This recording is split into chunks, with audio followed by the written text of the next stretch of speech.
My name is Nerses Ohanyan, founder of HyeTech, a network of passionate entrepreneurs and technologists in the Armenian tech network who work together to make a positive impact on the world.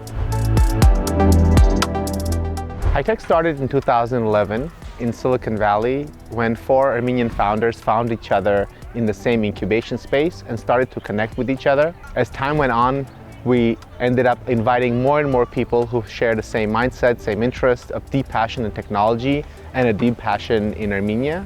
And that powerful combination allowed us to grow from a mere 30 people in 2011 to over 500 now all over the world, including in the US, in Armenia, in Europe, and all over Asia as well. HyeTech has brought Silicon Valley culture to Armenia, which creates the values of openness and sharing and allows people to work much closer together, build trust, and with that common trust and a common sense of purpose, be able to tackle bigger challenges that no individual would have taken on themselves. And that core value has allowed this network to really grow. Our core value was that to make this a group for people and not about the organizations, not about the technology, not about any products, but about making people really connect and get to know each other and build trust with each other. And that requires a big level of openness, a level of vulnerability, a level of honesty, and fostering that is what then allowed those group of people to actually be impactful together. And that's the lesson we learned, is that when you are passionate about something, you can always find people who are dedicated, who are consistent, who are willing to put their effort in, who are willing to help because they believe in this bigger mission, and that you don't need everyone to think that way. In order to get big things done, you need enough people, but that can be a very small number of people. It can be 20 people who can, over a course of 3 years, change an entire industry. At the beginning, the biggest problem that we identified that we wanted to tackle was networking. Just the idea of people feeling free to reach out to each other, to share openly, to talk about their problems, their failures, their challenges, so that they can actually leverage the community that they had around them to solve those problems. And there was a fundamental belief early on that networking was difficult to put together, that there wasn't enough value to that, and yet over a number of years that perception changed, and it changed by a number of committed people who continued to serve as an example, a network, and provide advice until people really saw how much value that they could provide by networking with each other and connecting.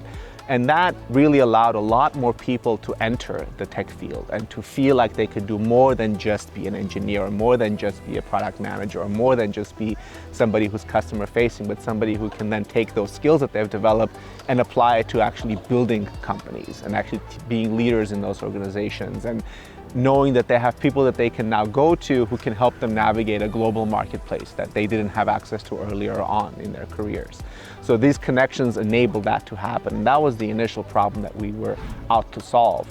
Where we have now evolved to is taking a much more active role in supporting entrepreneurs in their growth process, whether that has been over the last few years with our Entrepreneur Immersion program, where we've brought over 30 entrepreneurs from Armenia and everywhere else from the world to the US to expose them to Silicon Valley, to Los Angeles culture, and give them the network that they can then use to raise funds, sell products, expand their offerings, all the way to now focusing on much higher scale growth phase companies who now need to expand globally, who need to connect to India, who need to connect to Europe. And we're seeing this huge demand in our network for big opportunities, for big collaboration. If we were to be more efficient and thoughtful about utilizing the human resources that we have, I think what we're capable of building is beyond what any of us can even imagine today. As a community, as a network of entrepreneurs, I think one of the challenges that we face is that as we try to continue to scale and bring on more people onto this journey, we do encounter a difficult mindset, a hard mindset that doesn't yet believe what's possible. And I think that's a very limiting challenge for people to first believe what's possible, because when you have a higher vision for what's possible, it is much easier to work through what's difficult. It is much easier to commit yourself long term when you have a vision that you can really believe in. And I think that's the biggest challenge, is belief. And also the biggest opportunity at the same time, because instilling that belief is really what I think is going to make the biggest impact on the community. So there's many ways people can invest. They can invest their time, they can invest their effort, they can also invest their money. And it's important to understand the impact of that investment on the future. Technology is becoming an incredibly important tool for all aspects of life. And so in order for us to have a way of life that keeps up with modern demand and needs, we have to be masters of technology. That also means that as a community, we need to invest in things that don't have a short-term return. Deep science, advanced technologies are critical to inspire our youth, because they must see that as a possibility in their lives for them to be able to use them in the future. Because if they don't, then they will be in a much weaker position in the future. And then that same foundational investment, whether it's research labs, universities, joint ventures, those riskier technology investments, longer-term technology investments, also foster a community of people who then, through that research effort, come up with ideas that can then create competitive advantage in Armenia. We've been really working closely with researchers in the space tech industry, really hoping that that ecosystem is going to grow and become a really important part of Armenia's economy. The reason for that is the technologies that enable satellite technology, launch technologies, are the foundations of security, of economic growth. And if you do not build those skills homegrown, if you do not know how to build new things, how to put together things from around the world to serve your needs, you are always going to be at a disadvantage, and that disadvantage is going to continue to be exponentially worse over time.